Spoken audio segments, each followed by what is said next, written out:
Hello, I'm Amanda from Little Angel Theatre, and for today's story, I've turned my home into a little jungle. I love stories. When I was growing up, my family would love to share stories about a cheeky spider called Anansi and the tricks that he played. But have you ever wondered where stories come from? Well, in today's story, we hear about how Anansi brought stories to the world. Now, there are lots of different versions of this story, so I'll share the one that I know. As legend has it, Anansi saw that the people of the world were bored and restless. I know! They need stories! Yes, stories to tell and listen to. But the sky god kept all the stories, and there was no way Anansi could trick them away. So Anansi decided to be very brave and ask the sky god for her stories. "Oh, great and wise god of the sky, I wish to have your box of stories to take back to the people. What is your price?" The sky god's laughter thundered out, shaking the clouds around.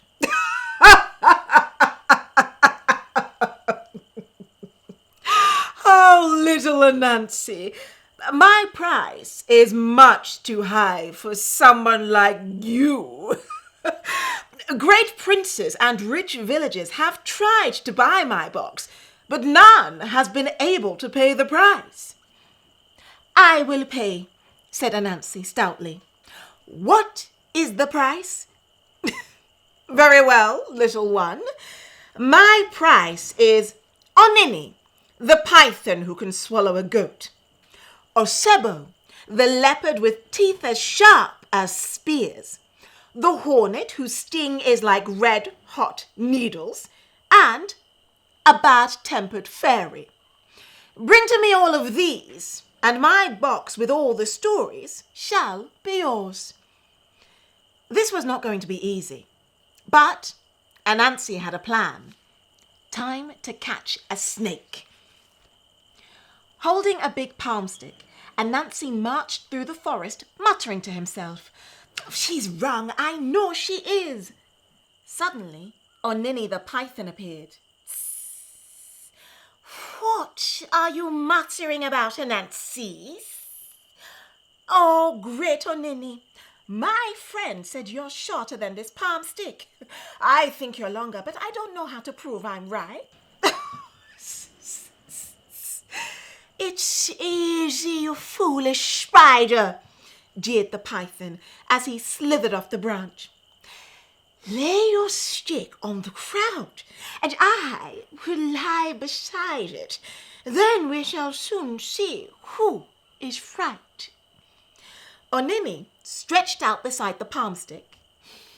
Anansi said, "You're not quite straight. I know. I'll tie you to the stick to make sure." Once Anansi had tightly tied the python to the stick, he started to laugh. "You foolish python, I've got you." But when Anansi took the snake to the sky god, she simply said, "I see what I see. There remains what remains." Next up, Osebo, the leopard with teeth as sharp as spears. Anansi dug a deep, deep hole next to the watering hole. It was exhausting work, but little Anansi was very determined. He carefully laid sticks across the hole, covered it with leaves, and then went home. The next day, Anansi found a very angry Osebo trying to claw his way up out of the hole. He looked in and said, "Oh, Osebo, why are you in this hole?" "Oh, you foolish spider," snarled Osebo. "Cannot you see I have fallen into a trap? You must help me to get out." "Oh, but you might eat me," said Anansi, backing away. "Oh, no. Come back, purred Osebo. I promise, little one, I will do no such thing if only you will help me. Okay, I'll help you, said Anansi, and spun a long, strong and sticky thread to reach down into the pit. Wind this thread around yourself, he called down to Acebo. Once Acebo had completely wound himself with the thread, Anansi pulled down the branch of a nearby willow tree and tied the end of the thread to it.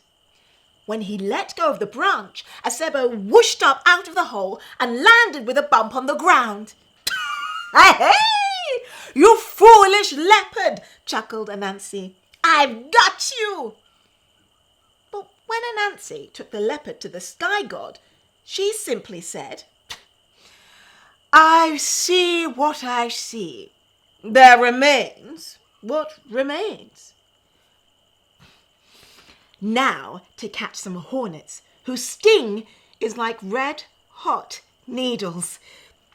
Anansi hollowed out a large calabash, filled it with water, then cut down a large plantain leaf and went to a hornet's nest.